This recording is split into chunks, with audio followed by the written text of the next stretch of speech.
what the Roads and Highways Minister Kwame governs Abuja, because he has clashed with former Minister of the sector Francis Asenso-Boakye on Wednesday in Parliament when Mr. Asenso-Boakye criticized government's big push agenda as a mere political gimmick. Now, the former roads minister expressed worry over what he described as the unequal distribution of road projects across the country and the program, insisting Accra and Kumasi must be prioritized over places with almost no human beings.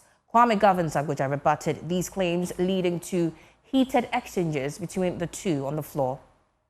The list of programs of roads is heavily skewed towards certain regions in the country, completely neglecting Greater Accra region and Ashanti region. For me, that is not fair to the country. That is not strategic, because you build roads where there are human beings, a lot of densely populated people, communities. You build roads which will connect economic centers. That will drive economic development and economic growth. Basic economic theory teaches us that when resources are scarce, when you are in financial constraints, you prioritize. And that's exactly that's what I'm saying. If my opponents don't understand this, I don't know what else they will understand. You issued a statement saying that we are saying that President Akufo-Addo, well, we are trying to rubbish President Akufo-Addo's record of 10,800 kilometers. You were not here.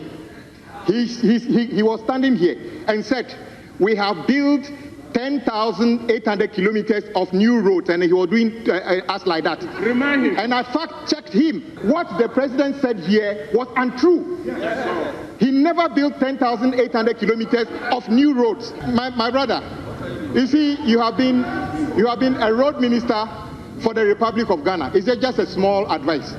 The road minister of Republic of Ghana, it doesn't sit well where all your examples appears as if you haven't been to any other place in the country. It doesn't look well. When you were speaking, I never even moved my body. I listened to you. You were taking notes. Just, you see, I don't know why you are feeling uncomfortable. Just stay calm. You went as far as saying that we build roads where human beings are. I went around the 16 regions. When I got to OT region,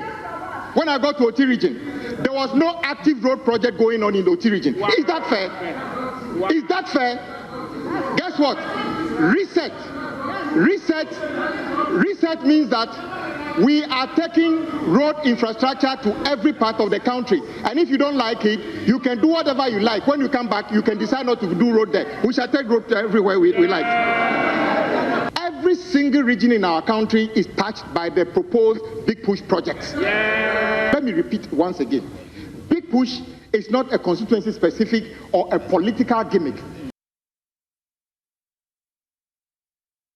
Meanwhile, Parliament has approved a request by the government to dedicate all oil revenues and mineral royalties to finance the Big Push program. It follows a report by the Joint Committees on Budget and Finance for the multi-year commitments for selected road project under the 13.8 billion Ghana cedis Big Push Phase 1 program to be approved. Now, the multi-year Big Push program prioritizes a single project each year, starting with roads in 2025 and then continue with another project in the next budget cycle in 2026. In all, the government is seeking to spend about 70 billion Ghana cedis on Big Push by 2028. Here's how the debate went down on the floor. If somebody says that I am aggregating, putting everything together under my administration, and I've done 13,000 kilometers, and as a result of that, even pothole patching have been included, what is wrong with it? Because you and I know that a lot of our roads are immotorable because of the state of the roads. So if you fix them and you are adding that to your achievement, there's nothing wrong, with respect. With respect, and you agree with me. Concerns of the minority has to do with the uneven distribution of these roads. I have seen the list, quite a number of them. Sometimes we, the politicians, we try to pretend, but the reality is always a reality. Some of these roads were started under Akufo-Addo. They've not been completed. You are continuing. That is governance, and I agree. I will not stand here and critique you for that. But it should not be created, the impression should not be created as though it is a certain big push, big push, big push. What are you pushing?